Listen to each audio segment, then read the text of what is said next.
Hello everyone, आप देख रहे हैं हमारा यूट्यूब चैनल एक स्टडी पॉइंट। आज हम पढ़ेंगे DU SOL BA programme first year first semester history का चैप्टर 5 का पार्ट 3।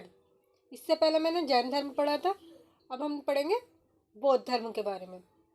इससे पहले अगर आप मेरे चैनल पर फर्स्ट टाइम आए हैं तो मेरे चैनल को लाइक शेयर एंड सब्सक्राइब करना ना भूलें। साथ में बेल आइकन को भी प्रेस करें जिससे आने वाली वीडियो का नोटिफिकेशन सबसे पहले आपके पास आए, और अपने फ्रेंड्स के साथ भी शेयर करें ताकि इस वीडियो का प्रॉफिट उन्हें भी हो। चैप्टर 5 का पार्ट 1 और पार्ट 2 में पहले ही अपलोड कर चुके हैं। सबसे पहले आप उसको पढ़ें, देन इसको पढ़ेंगे तो आपको इजीली समझ आएगा। Let's get started. बौद्ध धर्म। गौतम बुद्ध ईसा पूर्व 6वीं शताब्दी में धार्मिक आंदोलन का प्रबलतम रूप हम बौद्ध धर्म की शिक्षाओं और सिद्धांतों में पाते हैं। ईसा पूर्व की 6वीं शताब्दी में धार्मिक आंदोलन का प्रबलतम रूप हम बौद्ध धर्म की शिक्षाओं और सिद्धांतों में पाते हैं जो पाली त्रिपिटक में संकलित है। गौतम बुद्ध या सिद्धार्थ महावीर के समकालीन थे जो पाली त्रिपिटक में संकलित है, और गौतम बुद्ध या सिद्धार्थ महावीर के समकालीन में थे। इनका जन्म वर्तमान नेपाल के दक्षिणी भाग में कपिलवस्तु में शाक्य राजघराने में 566 वर्ष ईसा पूर्व में हुआ था। इनका जन्म वर्तमान नेपाल के दक्षिणी भाग में कपिलवस्तु में शाक्य राजघराने में 566 वर्ष ईसा पूर्व में हुआ था। 29 वर्ष की आयु में सिद्धार्थ ने गृहग्रस्त जीवन त्याग कर संन्यास ग्रहण कर लिया था। और 29 वर्ष की आयु में सिद्धार्थ ने गृहग्रस्त जीवन त्याग कर संन्यास ग्रहण कर लिया था। वे सत्य की खोज में एक जगह से दूसरी जगह भ्रमण करते रहे क्योंकि वे सांसारिक दुखों के प्रति चिंतनशील रहते थे। अलार कलाम और रुद्रक रामपुत्र आदि अनेक गुरुओं से शिक्षा ग्रहण करके पश्चात भी गौतम बुद्ध असंतुष्ट रहे। और अलार कलाम और रुद्रक रामपुत्र आदि अनेक गुरुओं से शिक्षा ग्रहण करने के पश्चात भी वे गौतम बुद्ध असंतुष्ट रहे। घोर तपस्या का भी कोई उन्हें लाभ न हुआ, और उन्होंने घोर तपस्या की लेकिन उसका भी कोई लाभ उन्हें नहीं हुआ। अतः सतह गहन समाधि के द्वारा उन्होंने 35 वर्ष की आयु में बोध गया में एक विशाल वृक्ष के नीचे बोध अथवा ज्ञान की प्राप्ति की। अतः उन्होंने सतह गहन समाधि के द्वारा 35 वर्ष की आयु में बोध गया में एक विशाल वृक्ष के नीचे बोध अथवा ज्ञान की प्राप्ति हुई, और उसके पश्चात वे बुद्ध के नाम से प्रसिद्ध हुए। यदि गौतम बुद्ध का जीवन वैभवशाली सुखों से भरा हुआ था, पर उनके मन में वैराग्य की भावना सदैव प्रबल रहती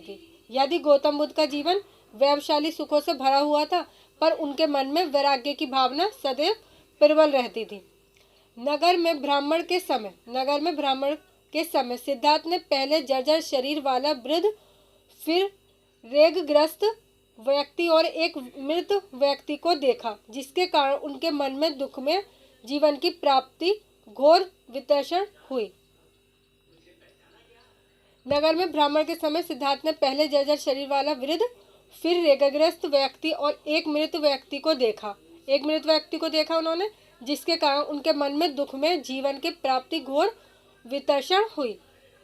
फिर उन्होंने एक प्रसन्न मुद्रा में भ्रमण करने वाले व्यक्ति जो सांसारिक मोह बंधन में आसक्त था व्यक्ति को देखा। ये सभी दृश्य कम निश्चित रूप से सिद्धार्थ को संन्यास की ओर अग्रसर करने लगे।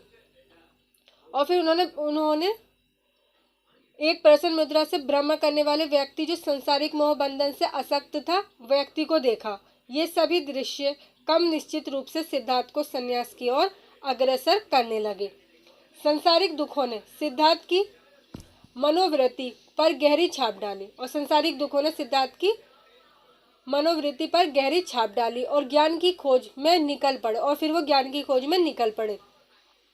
ज्ञान प्राप्त कर गौतम बुद्ध ने अपना प्रथम उपदेश अपने पूर्व के 5 शिष्यों को वाराणसी के समीप सारनाथ में दिया। और गौतम बुद्ध ने अपना प्रथम उपदेश पूर्व के 5 शिष्यों के वाराणसी के समीप सारनाथ में दिया। यह घटना बौद्ध धर्म में धर्म चक्र परिवर्तन के नाम से जानी जाती है। और ये जो घटना है वो बौद्ध धर्म में धर्म चक्र परिवर्तन के नाम से जानी जाती है। उनका देहावसान 80 वर्ष की अवस्था में सभ्यता 486 ईसा पूर्व में हुआ। और उनका जो देहांत था वे 80 वर्ष की अवस्था में सभ्यता 486 ईसा पूर्व में हुआ। उनका संदेशों ने बौद्ध धर्म और दर्शन दोनों ही आधारशिला रखी और ये कालक्रम से श्रीलंका, वर्मा, सीरिया, तिब्बत, चीन, कोरिया, जापान आदि देशों में फैल गया। और उनके संदेशों ने बौद्ध धर्म और दर्शनों दोनों की आधारशिला रखी और ये कालक्रम श्रीलंका, वर्मा, सीरिया, तिब्बत, चीन, कोरिया, जापान आदि देशों में फैल गया। नेक्स्ट टॉपिक इज बौद्ध दर्शन। गौतम बुद्ध बड़े व्यवहारिक सुधारक थे और गौतम बुद्ध जो थे बड़े व्यवहारिक सुधारक थे। उन्होंने अपने समय की वास्तविकताओं को भली भांति समझा और उन्होंने अपने समय की वास्तविकताओं को भली भांति समझा, इसलिए संसारिक समस्याओं का समाधान ढूंढने में जुट गए और इसीलिए वे संसारिक समस्याओं का समाधान ढूंढने में जुट गए। उन्होंने संसार को दुख में माना और जीवन की स्थिति को दुख से भरपूर माना और उन्होंने संसार को दुख में माना और जीवन की स्थितियों को दुख से भरपूर माना। लोग केवल इच्छा और लालसा अर्थात काम के कारण दुख भोगते हैं और लोग जो है केवल इच्छा और लालसा अर्थात काम के कारण ही दुख भोगते हैं। उनके अनुसार जन्म, जरा, व्याधि, मरण, अप्रिय लोगों से मिलन, प्रिय लोगों से बिछड़ना आदि सब दुख है। और उनके अनुसार जन्म, जरा, व्याधि, मरण, अप्रिय लोगों से मिलना, प्रिय लोगों से बिछड़ना आदि सब दुख है। यदि काम पर विजय प्राप्त कर लो तो निर्वाण अर्थात जन्म मरण के बंधन से मनुष्य मुक्त हो जाता है। और उनका मानना था यदि काम पर विजय प्राप्त कर लो तो निर्वाण अर्थात जन्म मरण के बंधन से मनुष्य मुक्त हो जाता है। इस सत्य का बोध ही प्रथम आर्य सत्य है और इस सत्य का बोध ही प्रथम आर्य सत्य है। द्वितीय आर्य सत्य ये अनुभूति है कि दुख अकारण नहीं है, इसका भी कारण और वे है तृष्णा। और द्वितीय आर्य सत्य ये है अनुभूति है कि दुख अकारण नहीं है और इसका भी कारण है और वे है तृष्णा। नेक्स्ट टॉपिक इज बौद्ध धर्म का मूलाधार 4 आर्य सत्य हैं और बौद्ध धर्म का मूलाधार 4 आर्य सत्य हैं। इस धर्म के सभी सिद्धांत और विभिन्न दार्शनिक मतवादों के ये ही आधार हैं और इस धर्म के सभी सिद्धांत और विभिन्न दार्शनिक मतवादों के ये ही आधार हैं। ये 4 आर्य सत्य हैं और ये जो 4 आर्य हैं वे सत्य हैं। दुख दुख, समुदाय दुख, निरोध दुख, निरोध, गमनी, प्राप्तिपाद, प्रीतिपद, दुख निवारक मार्ग अर्थात अष्टांग मार्ग। बुद्ध ने जीवन के दुखों की उत्पत्ति कारण कार्य संबंध से जोड़ा है और बुद्ध ने जीवन के दुखों की उत्पत्ति कारण कार्य संबंध से जोड़ा है, जिसे बौद्ध दर्शन में प्रत्यय समानुपाद कहा जाता है और जिसे बौद्ध दर्शन में प्रत्यय समूह प्राप्त कहा गया है और प्रत्यय इससे होने वाली समुत्पाद ये उत्पन्न होता है और प्रत्यय इससे होने वाली समुत्पाद ये उत्पन्न होता है। उनके अनुसार सर्वम दुखम अर्थात सभी वस्तुएं दुख में है और उनके अनुसार सर्वम दुख है अर्थात सभी वस्तुएं दुख में है।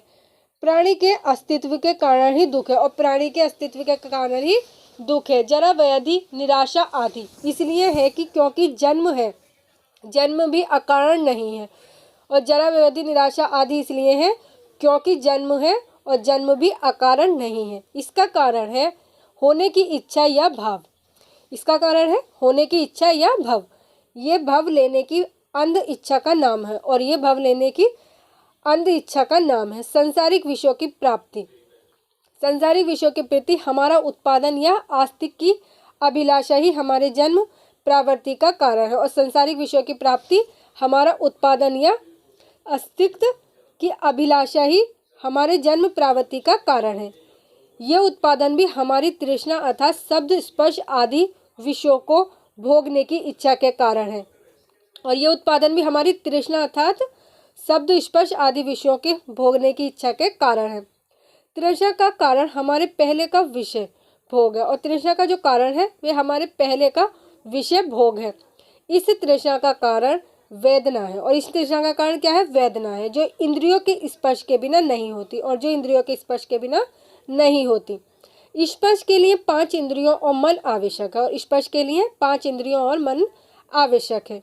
इनके समूह को षड्यंत्र कहते हैं। और इनके समूह को क्या कहते हैं? षड्यंत्र कहते हैं। पूर्व जन्म के संस्कारों से नाम रूप प्राप्त कर मनुष्य अविद्या को ज्ञान के द्वारा ही अपने जीवन का मूलाधार बना सकता है। और पूर्व जन्म के संस्कारों से नाम रूप प्राप्त कर मनुष्य अविद्या ज्ञान के द्वारा ही अपने जीवन का मूलाधार बना सकता है। और यही जन्म का मूल कारण है। और यही क्या है? जन्म का मूल कारण है। मनुष्य के पूर्ववर्ती सभी कर्मों का प्रभाव मनुष्य को जन्म दिलवाता है। और मनुष्य के पूर्ववर्ती सभी कर्मों का प्रभाव मनुष्य को जन्म दिलवाता है। 12 कड़ियाँ दूरदर्श निदान भाव चक्र कारण की श्रृंखला बन जाती है, जिससे प्रत्यय समुत्पाद होता है। और 12 कड़ियाँ दूरदर्श निदान भाव चक्र के कारण ही श्रृंखला बन जाती है और जिससे प्रत्यय समुपाद होता है। और दूसरे शब्दों में फर्स्ट दुख का कारण जन्म है। दुख का कारण जन्म है। सेकंड जन्म का कारण भव इच्छा है। और सेकंड क्या है? जन्म का कारण भव इच्छा है। थर्ड इज भव का कारण उत्पादन उसने लिपटने की अभिलाषा है। और भव का कारण उत्पादन और उनसे लिपटने की अभिलाषा है। फोर्थ इज उत्पादन का कारण है तृष्णा। उत्पादन का कारण क्या है? तृष्णा। 5 इज तृष्णा का कारण है वेदना। सुखानुभूति है। तृष्णा का कारण है वेदना और सुखानुभूति है। 6 इज वेदना का कारण है स्पर्श। इंद्रियों का विषयों के सारे संपर्क। 7 इज स्पर्श का कारण षड्यंत्र 5 इंद्रियों और मन का समूह है। स्पर्श का कारण षड्यंत्र और 5 इंद्रियों का मन का समूह है। 8 इज षड्यंत्र का कारण है नाम रूप गर्भस्थ भ्रूण के शरीर और मन के समूह है। षड्यंत्र का कारण नाम रूप गर्भस्थ भ्रूण के शरीर और मन के समूह है। 9th इज नाम रूप का कारण विज्ञान चौतन्य है। 9th है नाम का रूप कारण विज्ञान चौतन्य है। 10th इज विज्ञान का कारण है संस्कार। 11th इज संस्कार का कारण है अविद्या। क्षणिक दुखद आसार एवं है विषयों की स्थायी सुखद और उपदेश से समझ लेना ही अविद्या या मिथ्या ज्ञान है। यही जन्म का मूल कारण है। और यही क्या है? जन्म का मूल कारण है। बुद्ध की ज्ञान प्राप्ति के 4 आर्य सत्य का मूल तत्व है। और बुद्ध के ज्ञान की प्राप्ति के 4 आर्य सत्य का मूल तत्व है कि जीवन में दुख ही दुख है। और दुख समुदाय अर्थात दुख उत्पन्न होने के अनेक कारण हैं। तृतीय आर्य सत्य है। और तृतीय आर्य सत्य है दुख का निर्वाण या दुख समुदाय अर्थात दुख उत्पन्न होने के अनेक कारण हैं। और दुख के समुदाय अर्थात दुख उत्पन्न होने के अनेक कारण हैं। तृतीय आर्य सत्य है दुख का निर्वाण या दुख निरोध, जिसके लिए तृष्णा का उच्छेद या उन्मूलन आवश्यक है। अष्टांगिक मार्ग दुख निरोध गामिनी प्रतिपदा है। संसार में विषयों की इच्छा को त्यागना ही दुख निरोध का मार्ग प्रसाद करता है। ये 8 मार्ग हैं। और ये क्या है? 8 मार्ग हैं। फर्स्ट इज सम्यक दृष्टि अर्थात सत्य और असत्य का सही परख। फर्स्ट है सम्यक दृष्टि अर्थात सत्य और असत्य की सही परख। सेकंड इज सम्यक संकल्प अर्थात आसक्ति हिंसा और इच्छा से रहित रहना। थर्ड इज सम्यक वाणी अर्थात मीठे और प्रिय वचन बोलना। थर्ड इज सम्यक वाणी अर्थात मीठे और प्रिय वचन बोलना। फोर्थ इज सम्यक कर्म अर्थात अहिंसा असत्य इंद्रिय समय और मद्यपान निदेश ही सम्यक कर्म कहे गए हैं। 5 इज सम्यक अजीव अर्थात शुद्ध उपाय व सदाचार में से जीविकोपार्जन करना। 6 इज सम्यक व्यायाम अर्थात विवेकपूर्ण प्रयत्न 17 सम्यक स्मृति अर्थात शरीर, वेदना, चित्त और मानसिक व्यवस्था को जानकर उससे संबंध ने जोड़ना। 38 सम्यक समाधि अर्थात चित्र की समुचित एकाग्रता और सत्य, आनंद और मन की शांति की अवस्था। ये पूर्ण प्रज्ञा ही अवस्था है और ये पूर्ण प्रज्ञा ही अवस्था है। इस अष्टांगिक मार्ग के अनुशीलन से मनुष्य निर्वाण की प्राप्ति करता है। इस अष्टांगिक मार्ग के अंतर्गत अत्यधिक विलासपूर्ण जीवन या अत्यधिक कार्य कलेश में या संयम में संलग्न होना दोनों ही वर्जित है।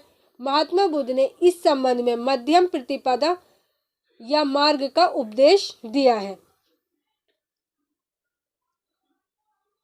बौद्ध धर्म मूलतः अनिश्वरवादी अर्थात ईश्वर और आत्मा को नहीं मानता था। बौद्ध धर्म में मूलतः अनिश्वरवादी अर्थात ईश्वर और आत्मा को नहीं मानता था। इस बात को हम भारत के धर्मों के इतिहास में क्रांति कह सकते हैं और इस बात को हम भारत के धर्मों में इतिहास में क्रांति कह सकते हैं। तर्क ये है कि यदि ईश्वर संसार का रचयिता है तो सभी दुखों को उत्पन्न करने वाला भी वही है। तर्क ये है कि यदि ईश्वर संसार का रचयिता है तो सभी दुखों का उत्पन्न करने वाला भी वही है। अनात्मवाद अर्थात आत्मा की सत्ता से में बुद्ध को विश्वास नहीं है और आत्मावाद में अर्थात आत्मा की सत्ता में बुद्ध को विश्वास नहीं था। उनका मत था कि जीवन विभिन्न क्रमबद्ध अवस्थाओं का प्रवाह है और उनका मत था कि जीवन विभिन्न क्रमबद्ध अवस्थाओं का प्रवाह है। पूर्ववर्ती अवस्था वर्तमान अवस्था को और वर्तमान अवस्था आगामी अवस्था को उत्पन्न कराती है और पूर्ववर्ती अवस्था वर्तमान अवस्था को और वर्तमान अवस्था आगामी अवस्था को उत्पन्न कराती है। जीवन की विभिन्न अवस्थाओं में पूर्व पर कारण कार्य का संबंध रहता है और जीवन के विभिन्न अवस्थाओं में पूर्व पर कारण कार्य का संबंध रहता है और वर्तमान जीवन की अंतिम अवस्था से भविष्य जीवन की प्रथम अवस्था की उत्पत्ति होती है और वर्तमान जीवन की अंतिम अवस्था में भविष्य जीवन की प्रथम अवस्था होती है। पुनर्जन्म का ये अर्थ नहीं है और पुनर्जन्म का ये अर्थ नहीं है कि आत्मा नित्य है। पुनर्जन्म की मान्यता इस धर्म में है पर आत्मा को सशब्द और चिरस्थायी नहीं माना गया है। पुनर्जन्म की मान्यता इस धर्म में है पर आत्मा को सशब्द और चिरस्थायी नहीं माना गया है। प्रत्येक वस्तु को परिवर्तनशील और नाशवान माना है और प्रत्येक वस्तु को परिवर्तनशील और नाशवान माना है। मिलनिन प्रश्न में कहा गया है कि जिस प्रकार पानी में एक लहर उठकर दूसरे को जन्म देकर स्वयं लुप्त हो जाती है, उसी प्रकार कर्मफल चेतना के रूप में पुनर्जन्म का कारण होता है। एक ज्योति से दूसरी ज्योति को प्रकाशित किया जा सकता है परंतु दोनों ज्योतियां एक दूसरे से पृथक हैं और जिस प्रकार पानी से एक लहर उठकर दूसरे को जन्म देकर स्वयं लुप्त हो जाती है, उसी प्रकार कर्म फल चेतना के रूप में पुनर्जन्म का कारण होता है। एक ज्योति से दूसरी ज्योति को प्रकाशित किया जा सकता है परंतु दोनों ज्योतियां एक दूसरे से पृथक है। जैसे दुख समुदाय का कारण जन्म है, उसी प्रकार जन्म कारण भी कर्मफल उत्पादन करने वाला अज्ञान रूपी चक्र है। उसी प्रकार जन्म के कारण भी कर्मफल उत्पादन करने वाला अज्ञान रूपी चक्र है, जिसे प्रत्येक इससे होने वाली समुत्पादीय उत्पन्न होता है। कहा जाता है कि जो जीवन चक्र के 12 कारणों से उत्पन्न होता है। कहा जाता है कि जो जीवन चक्र के 12 कारणों से उत्पन्न होता है। गौतम बुद्ध के अनुसार अनासक्ति के मार्ग में दुधावन न समझी अहंकार और अनिश्चितता ऐसी बाधाएं हैं जिनका निराकरण आवश्यक है और आत्म संयम प्रवृत्तियों का विभेदीकरण ऊर्जा आनंद प्रशांति एकाग्रता और समचित्तता बुद्ध प्रज्ञा के लिए आवश्यक माने गए हैं। और गौतम बुद्ध के अनुसार अनासक्ति के मार्ग में दुर्भावना नासमझी, अहंकार और अनिश्चयता ऐसी बाधाएं हैं जिनके कारण आवश्यक है कि आत्म संयम, स्ववृत्तियों का विभेदीकरण, ऊर्जा, आनंद, प्राण शांति, एकाग्रता और समचित्तता बुद्ध प्रज्ञा के लिए आवश्यक माने गए हैं। और मनुष्य को सद्गुणों के मार्ग को अपनाने के लिए हितैषणा, करुणा और सहानुभूति परक आनंद का उपयोग करना चाहिए। और बुद्ध प्रज्ञा की आवश्यक मनुष्य को सद्गुणों के मार्ग को अपनाने के लिए हितैषणा, करुणा और सहानुभूति परक आनंद का उपयोग करना चाहिए। और कर्म सिद्धांत को मान्यता देते हुए गौतम बुद्ध ने कहा है कि हमारा वर्तमान हमारे भूतकाल में किए गए कर्मों का प्रभाव रखते हैं। और गौतम बुद्ध ने कहा है कि हमारा वर्तमान हमारे भूतकाल में किए गए कर्मों का प्रभाव रखते हैं। अपने किए गए कर्मों का फल प्राप्त करने के लिए ही हमें पुनर्जन्म लेना पड़ता है। और अपने किए गए कर्मों का फल प्राप्त करने के लिए ही हमें पुनर्जन्म लेना पड़ता है, परंतु अपने भाग्य को बनाना मनुष्य के कामों पर निर्भर है। कर्मों पर निर्भर है तथा ग्रह या मध्यम प्रतिपक्ष को अपनाते हुए मनुष्य को निर्वाण मार्ग अपनाना चाहिए। नेक्स्ट टॉपिक इज बौद्ध संप्रदाय, हीनयान और महायान। बौद्ध धर्म हीनयान और महायान दो संप्रदायों में विभाजित हो गया है। हीनयान महात्मा बुद्ध के द्वारा बताए गए मार्ग को पूर्ण रूप से अपनाना चाहते थे, कोई बदलाव नहीं स्वीकार करते थे, परंतु महायान कई वैदिस्तवों के उपदेशों से ही प्रभावित हुए हैं। दोनों जन्म और मृत्यु के संदर्भ में विश्वास रखते थे। बौद्ध धर्म में हीनयान और महायान दो संप्रदायों में विभाजित हो गया। हीनयान महात्मा बुद्ध के द्वारा बताए गए मार्ग को पूर्ण रूप से अपनाना चाहते थे। हीनयान जो थे वे महात्मा बुद्ध के द्वारा बताए गए पूर्ण रूप से अपनाना चाहते थे और कोई बदलाव स्वीकार नहीं करते थे, परंतु महायान कई बोधिसत्वों के उपदेशों से भी प्रभावित हुए। दोनों जन्म और मृत्यु के संदर्भ में विश्वास रखते थे। गौतम बुद्ध ने अनेक जन्म लिए और निर्वाण प्राप्त करने से पहले वे बौद्धत्व ही थे और भविष्य में पुनर्जन्म लेंगे, पर जन्म और मृत्यु के कारण दोनों मतों के अनुसार अलग थे। हीनयान मानते थे विभिन्न जन्म निर्वाण प्राप्ति के मार्ग की ओर प्रदर्शित थे, परंतु साधारण मनुष्य के रूप में ही बुद्ध ने मुक्ति प्राप्त कर निर्वाण कर लिया। गौतम बुद्ध ने अनेक जन्म लिए हैं और निर्वाण प्राप्त करने से पहले वे बौद्धत्व ही थे और भविष्य में पुनर्जन्म लेंगे, पर जन्म और मृत्यु के कारण दोनों मतों के अनुसार अलग थे। हीनयान मानते थे विभिन्न जन्म निर्वाण प्राप्ति के मार्ग की ओर ही प्रदर्शित थे, परंतु साधारण मनुष्य के रूप में ही बुद्ध ने मुक्ति प्राप्त कर निर्वाण लिया। और परंतु महायान बुद्ध को भगवान का ही अवतार मानते थे। हीनयान निर्वाण को ही चरम लक्ष्य मानते थे। ये जीवन का पर महायान समाज सुधार ही जीवन का अंतिम लक्ष्य मानते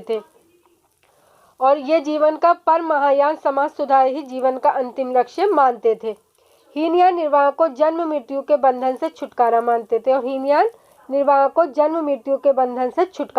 थे पर महायान निर्वाण को मनुष्य को परमात्मा से मिलन मानते थे। हीनयान गौतम बुद्ध को जन्म मरण के चक्र से अलग नहीं मानते थे और हीनयान जो थे वे गौतम बुद्ध को जन्म के मरण से चक्र से अलग नहीं मानते थे, पर महायान गौतम बुद्ध को इस चक्र से परे सदैव अवतार के रूप में बने रहने का विश्वास करते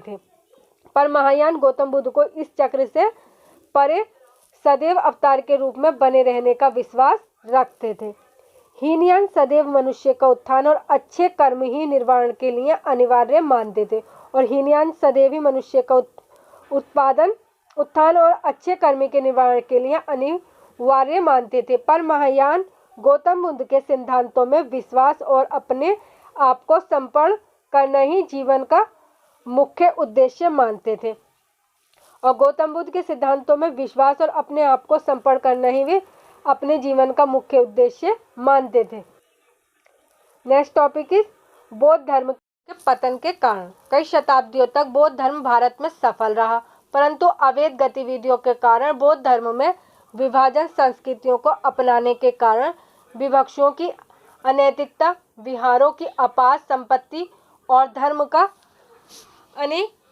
अनिश्वरवाद इस धर्म के ह्रास के कारण बन गए। दूसरी ओर हिंदू धर्म ने अपने धर्म की त्रुटियों में सुधार किया और ईश्वरवाद के द्वारा भारतीय जनता को भगवान के प्रति आस्था में विश्वास दिलवाया। समय की पुकार के अनुसार तत्कालीन राज्यों ने अहिंसा को छोड़कर नए विचारों को अपनाया, जिनसे उन्हें सफलता प्राप्त हुई। इन सब कारणों से बौद्ध धर्म जिस देश में जन्मा था वहीं अपना सत्ता गंवा बैठा।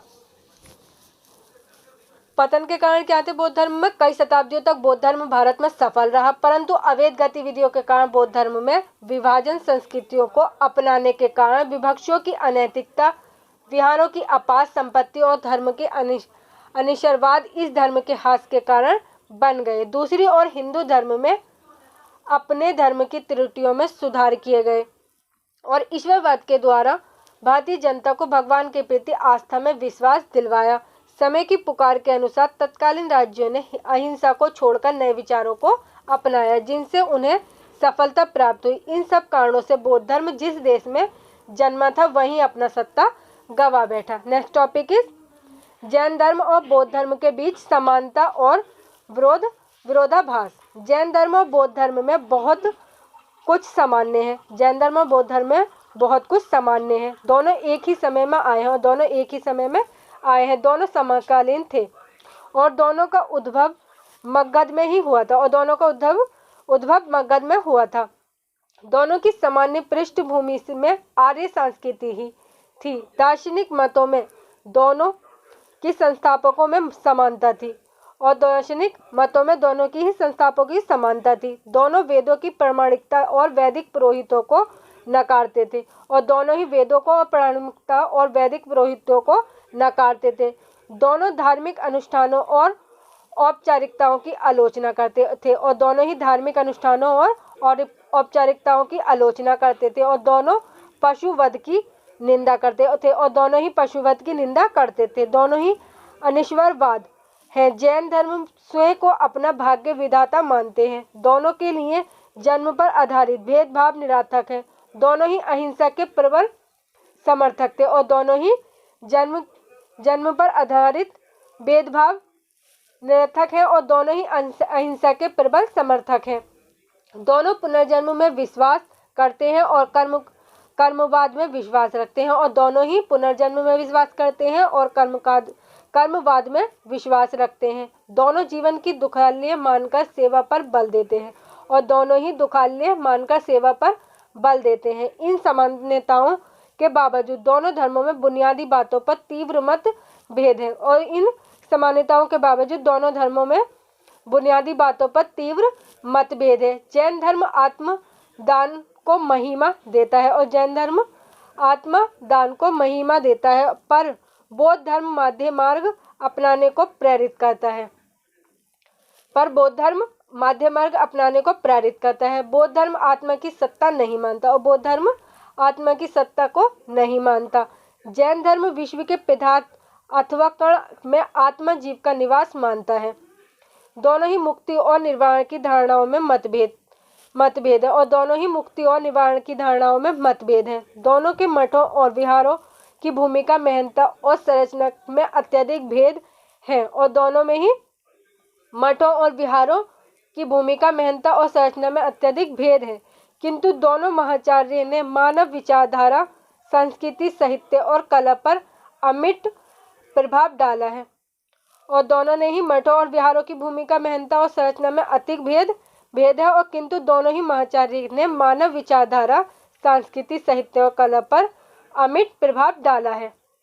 आई होप फ्रेंड्स आपको वीडियो पसंद आई होगी। अगर मेरी वीडियो आपको पसंद आई है तो मेरी वीडियो को लाइक, शेयर एंड सब्सक्राइब करना ना भूलें। साथ में बेल आइकन को भी प्रेस करें जिससे आने वाली वीडियो का नोटिफिकेशन सबसे पहले आपके पास आए। अपने फ्रेंड्स के साथ भी शेयर करें ताकि इस वीडियो का प्रॉफिट उन्हें भी पहुंचे। और मुझे कमेंट में बताना न भूलें कि आपको वीडियो कैसी लगी। Thanks for watching my video.